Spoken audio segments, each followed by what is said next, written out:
Daisy. And I'm Terri. And this is the Monday Mindset Podcast, where we share things of interest to us and hopefully to you. So let's get started with episode number 14. This week it's Terri's turn to share something that she's found interesting. What have you got for us this week, Terri? Well, Daisy, I know sometimes I find a 2-hour-long podcast episode and I want to tell you everything that was said in it, but this week's a little different in that it's really something I listened to that made me think about my own beliefs about a topic and my own clinical work around this topic and hope that we can just talk about it in that way.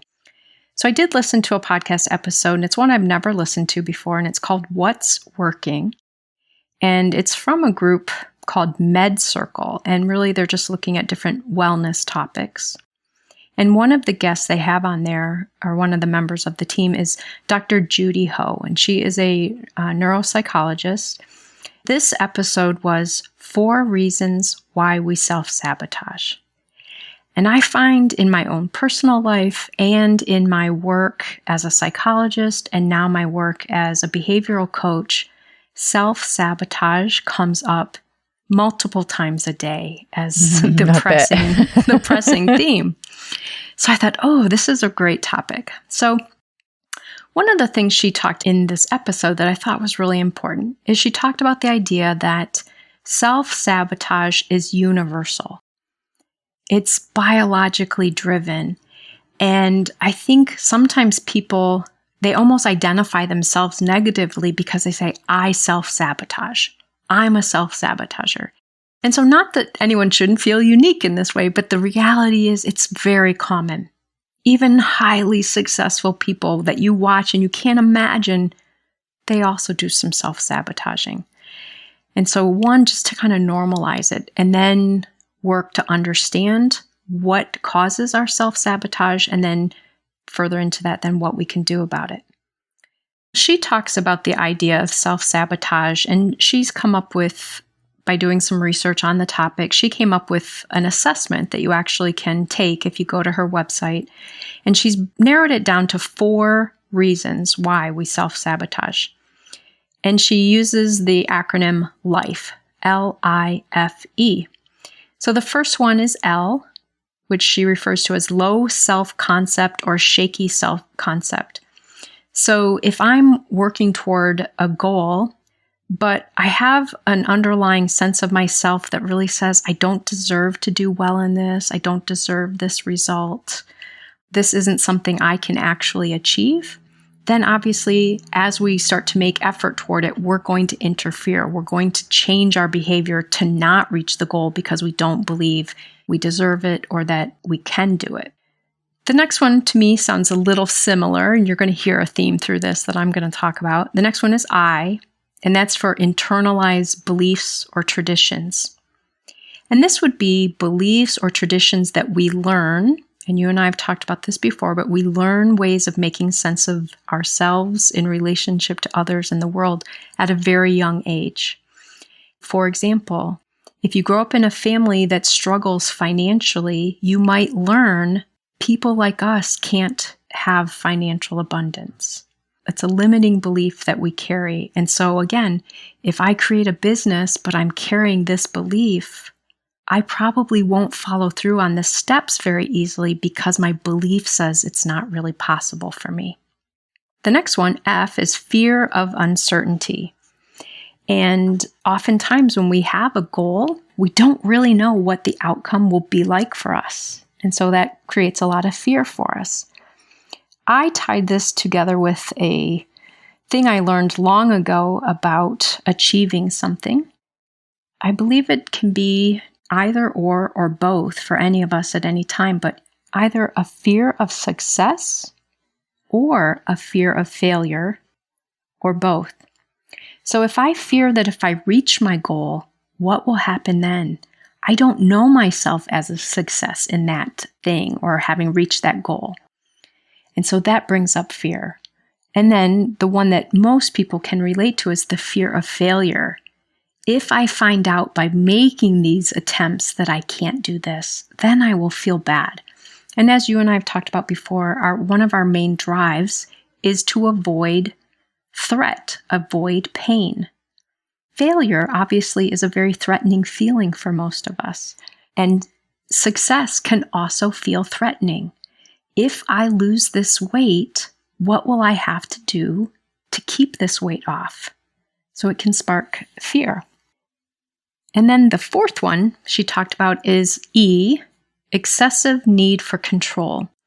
So for people who are working toward a goal or working towards something and they have a very high need for control, the fact that there may be some aspects to this that they can't control tends to throw them off base, and they would rather revert back to the comfort of what they know. And so they self-sabotage for that reason. So I think when you think about the self-concept and the kind of internalized limiting beliefs, I think it's also important to recognize we have different areas in our lives. We have a financial part of our life. We have a relational part of us, an academic part of us, an athletic part of us, or whatever those things may be. And the reality is that we can have different sense of ourself or our abilities in each of those. I might think very well of myself academically, but not think well of myself health-wise. And so even though you may be a confident person and a successful person, if you don't really kind of look at these areas that are problematic for you, you still could struggle with self-sabotage in those that you carry a less positive sense of self. In listening to all of this, it made me think of my other frame of understanding this. And this is the term of cognitive dissonance. And to me, the way I understand that is we have a tension when we either hold two opposing thoughts that really can't function well together. And so we have to kind of let one go. And oftentimes what will happen is we will go with the one that is easier or more comfortable. Or if our belief and our actions are out of alignment, that creates cognitive dissonance. So again, we have to change one or the other. We change our belief or we change the behaviors. So if my core belief is that I'm not good at math, but I want to take a grad program that involves some fundamental math classes that I'm going to have to take. So I start taking the classes, but I stop showing up for the classes. I don't turn in assignments. What's happening is completing the tasks and my belief that I can't do it because I don't have the skill are incongruent, and that causes a lot of tension. So I change one of them. So I sabotage by don't do the behaviors that would help me achieve this goal. So again, that idea that when our core belief and the goal and the steps toward reaching that goal feel incongruent, we have to change one. So we either change the behavior or we change the belief. And then the other example is if it's just two beliefs, we have to let go of one. So an example of this with two beliefs might be something as simple as, let's talk about sugar for a second. So if my belief is that I can't live a fulfilling life without sugar, but I also believe sugar is an addictive substance that is interfering with my health. They're very contradictory beliefs. And again, if I'm not really aware of this and willing to work with it, I will most likely fall to the one that is the easier one. It feels better to keep sugar in my life, be comforted by it, do this, and try to ignore or put in the very back recesses of my brain the damage that it's causing. Or do you fall into that? Is there sort of self-sabotage there that you let go of it in the sense that you start labeling yourself as an addict? Mm-hmm. I'm a sugar addict, which is why I can't get it out of my life. And so to me, it's another way of looking at cognitive dissonance. If I identify as a sugar addict and you tell me for my health I should quit using sugar, that's incongruent with my belief. My belief is I can't do that because I'm addicted. Now I know that, especially with this example and many other examples, if it were only as easy as you and I are saying it right now, we wouldn't even be having this conversation. It's really complicated. These core beliefs have been with us for a very long time. They've been reinforced thousands of times. And again, that desire to avoid threat or discomfort. And you've talked about this before, at some point we get more comfortable with identifying with the problem. That it's almost comforting to say, oh, I don't really need to do something about that because I'm a sugar addict. Versus saying, I have an addiction to sugar and I can work on that. I can change that. I can figure out ways to do it differently. But I think going back to the idea of self-sabotage, when we're doing it, I hear people say this every day. They're like, I don't get why I'm doing this. I know better. But oftentimes it's not the stuff even that we're super conscious of. It's not like I have a peanut allergy and I grab a Snickers bar knowing full well that the peanuts are bad for me. Oftentimes the way we self-sabotage are things we're not even aware we're doing. The opportunities we don't take because we don't think we can achieve a goal. The behaviors we only do partially because we don't really have confidence that it's going to be worthwhile anyway. And some of these things, I guess, are things that we've internalized from society, cultural things that have been pushed on us. Absolutely. So I think in looking at, again, this idea of cognitive dissonance is helpful in understanding, I believe, its role in self-sabotage. I'll share another example of cognitive dissonance. When I was a teacher, I taught middle school in the beginning of my career, and I had a student who was doing very poorly in my class. And I think, as I reflect on it, I think I was one of those teachers where if you were putting in your hard work and effort and showing some commitment to what you were doing, you were going to do fine grade-wise. And every marking period, she would get a failing grade. And I really felt like in my class, you almost had to work to not get a passing grade.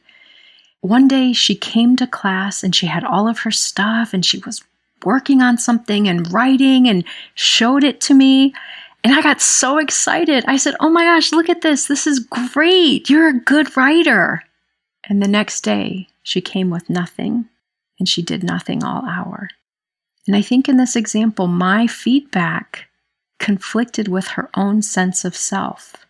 I'm not a good writer. I'm not a good student. And if doing this behavior of sitting here and doing some writing and showing you proves me wrong, I have to change one or the other.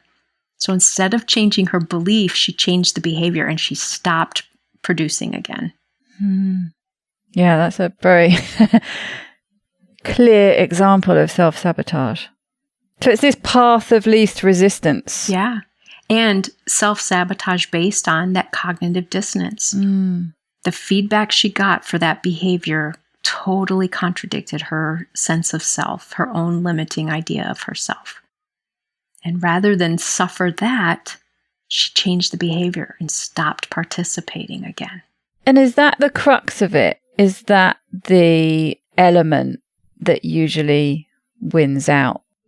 That probably negative belief about yourself? Is that the one that is usually the one that holds on? It's the other one that gets sacrificed. Is that the one that is usually the last one standing? I think so, because it's the one that, if it's a long-standing belief we hold about ourselves, we don't even have a sense that it could change. But we can easily stop doing our homework. We can, if we think that we're not going to have a positive relationship with someone we're interested in, we can not call them and ask them out. Like you said, that's the path of least resistance. Because otherwise we'd have to completely change, or we feel like we would have to completely change who we are at our core. Is that the nature of it? Is that our feeling of it being that? That's where we're sort of getting it wrong. It's this sort of grossly over-exaggerated feeling that it's something we have to hold on to because it's our core nature. Right. Of course, it probably isn't. And as we talked about in an episode a couple weeks ago, it's really about these core beliefs that we carry with us are based on ways we interpreted things from a very young age. And so they're really not accurate. They're things that we learned to think when we were 6 or 5. So how do we change it? One, you have to identify what is the belief that gets in the way. So for example, if you have a limiting belief about money, again, as my example, I said, if you grow up in a family that struggles for money, it may be difficult to see that money is available for you. And so really having to work on that versus I'm just going to keep focusing on these outside behaviors, to really spend some time working on what is my belief about this. And if it's a negative belief, work on changing it to a more positive, or at first a more neutral belief. Financial abundance might be available to anyone. That's a little more positive than thinking it's not available to me. And then maybe I can get to a place where I can start to take it in as more possible for me. But we have to recognize what the belief is that's getting in the way. I think another piece of self-sabotage is having to spend some time assessing how much in alignment a goal or a task is with how we want our lives to be. Because if I say I want this, but I keep self-sabotaging and preventing it from happening, one other important question I think we should look at is, do I actually want it, or do I feel like I should want it? Do I feel pressured to do this thing? Is it thing? actually the right goal? Yeah. And she does this on her website, and it's a common practice that you can find, but it's called a values card sort. And it's just that you have life values on a card, and you can just kind of arrange them in order of importance. And then as you look at these, so if a value is honesty, integrity, wellness, mindfulness, whatever, then you can really see, am I basing my goals on my values?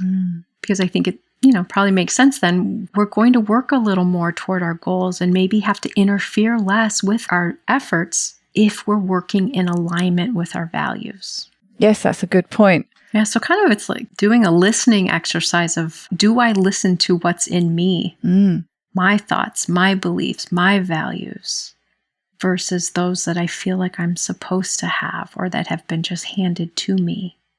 So what's the best way to identify if you are self-sabotaging in the first place? I mean, sometimes it's obvious, but you mentioned those times when it's not so obvious. How do we figure out that that's actually what's happening in the first place? Why things aren't going the way we expected them to, or we hoped they would. How do we identify what it is we're doing that's self-sabotaging? So I think maybe 2 parts to that. One is there are times when we're pretty aware we're not getting where we want to be. We might not understand why or how, but we know this isn't how I envision my life being. This isn't the life I'm trying to create. I wonder what's going on. If that's the case, then I think it's important to start looking at the values. If I want to live my life differently, what are my core values that would help me with that? Looking at her assessment of what are the reasons why we might be self-sabotaging. If I'm more aware of the idea that I am self-sabotaging, I'm saying, I want financial abundance and I keep spending every dollar that comes in as soon as it comes in. I hear that that's me self-sabotaging. Then I think it's important to look at some of the topics we talked about today. Is there some cognitive dissonance going on between what I say I want and value and what I'm doing? Because then that can help us figure out which things should we work on changing. Also, the idea of exploring in a non-judgmental way, but I'm curious. I say I have this goal. Is there anything that scares me about reaching this goal? Anything that's uncomfortable about the idea of reaching this goal? This comes up often in my work with clients, but let's say, for example, my goal is to lose weight, but my fear is that if I lose weight, how will I be known then? How will I know myself? What if I get attention that I'm not comfortable with? And so again, it makes self-sabotage make more sense. I am protecting myself from getting to the uncertainty, possibly threatening things that could come from succeeding. And then again, the flip side of that, what are my thoughts about what if I don't reach this goal? What's the threat of that? So I think it's really kind of, to sum it up, Daisy, to think about, are you happy with how different areas in your life are going, how you're doing in them, goals that you have or things that you're striving toward? Are you reaching them? And if not, consider the idea of, am I holding myself back? And again, not from a judging and blaming point, but just, I've learned to hold myself back for these various reasons. Let me see if I can uncover it so that I don't keep holding myself back, so that I can feel empowered to achieve whatever I want to be achieving. And figure out why, because you, as you said, there could be a good reason when you were talking about losing weight. And it's something that I didn't see coming at all. Absolutely blindsided me. And it's something, I was seeing a counsellor at the time and I worked through it with him, but I couldn't understand why. Everything had been about losing weight. When I lose the weight, everything's going to be great. That's going to be the answer to all my problems. And we've already talked about in another episode how that's problematic in itself. But I did lose the weight. You know, I started losing the weight. I lost the weight pretty quickly and I felt bad. I started feeling really bad, and it took me a while to figure out why. And it was exactly what you said. It was the attention. People started looking at me differently, and I didn't like it. Mm-hmm. And of course, as it always does, or always seems to, goes back to something in childhood when I was seen that way and something bad happened. And so it blindsided me. I didn't see it coming. Mm-hmm. But people looking at me in a different way, often in a sexual way, seeing that side of me that I'd hidden literally behind a wall of fat. Mm-hmm. And they started seeing that side and I didn't like it. I felt threatened. And yes, so self-sabotage in that way, in a kind of way, is a good thing because it's a protective, it's a defense mechanism. It's something that you do to protect yourself. But it's being aware of that and digging into it and working on it and figuring it out, resolving it so that you can then move on. And remember, go back to what we said in the beginning and again in other episodes. We want to avoid things that are threatening. We're very smart that way. Unfortunately, some of what we feel as threatening, we were less able to manage at the time when it happened because we were 5 or 10 or something. And so even to be able to say, okay, at that time, that brought me great pain, but I'm 48 now. Do I have different abilities to keep myself safe? Do I have different abilities to handle discomfort? So even though that same thing might feel threatening, if we can give ourselves the opportunity to recognize our strengths now, meaning that it won't have to be replicated in that same way. We don't have to self-sabotage. We don't have to protect ourselves in that old way that we needed for so long. I have another quick example. Worked with this lovely client for a long time and just recently came to an understanding that perhaps part of her way of keeping herself in a state of depression was based on a belief that she learned early, is that she had seen people in her life die who were happy. And so somehow made sense of when you're happy, that's when it will end. Wow. And so her brain was smart and said, well, then trust us, we're not going to get happier. That sounds dangerous. That's a good way of looking at it, actually, and really digging into it, is making that assumption that your brain is smart. There's a good reason for the self-sabotage. And when you look at it through that lens, you sort of take out the self-blame side of it. You know, self-sabotage sounds like, well, that's something you're doing to yourself, so it's your fault. Yeah, it sounds like a weakness. If you start thinking, no, this is my brain actually kicking in. That's a good thing. To protect me, that's a good thing. It's just that it started manifesting in a way that's starting to be damaging. Absolutely. It's a good thing. It's a good thing I learned how to do this and how that I can protect myself. And now that I'm at this stage in life, I can protect myself differently. What once felt threatening might not be so threatening now. Even the idea that some of those ways of making sense of things just aren't really true. You know, that example, it's not true that when people get happy, right after that, they're going to die. Some, sure. But when you're younger, you interpret things differently. Yeah, and you kind of forget that question is there. And it's only when you actually write it down or ask yourself that question that it dawns on you. Oh, okay. Yeah, that's ludicrous to think that. And I think with self-sabotage, unfortunately, what a lot of us do is we just kind of clamp down harder. Well, I'm not doing well in this goal, so I'm just going to have to make the steps even harder to do. I'm going to become more rigid about it versus let me step back and explore what might be driving this. Why might I be interfering with my progress? And like you said, which is really hard to do if we're blaming ourselves for it and calling ourselves stupid or weak for doing that. But instead to say, wait, I'm getting in the way here. I wonder why I would be doing that. Let's see what I can understand about that. Well, it's the whole defensiveness thing, isn't it? And shame and contraction instead of expansion, instead of being open. You just start shutting down when you start feeling things like blame and shame, and you can't be open to starting to potentially change some of these beliefs that might be harming you. So my hope is that any listeners who have thought about or have identified doing some self-sabotaging, that maybe they would check out this author's book. Her name is Judy Ho. Her book is Stop Self-Sabotage.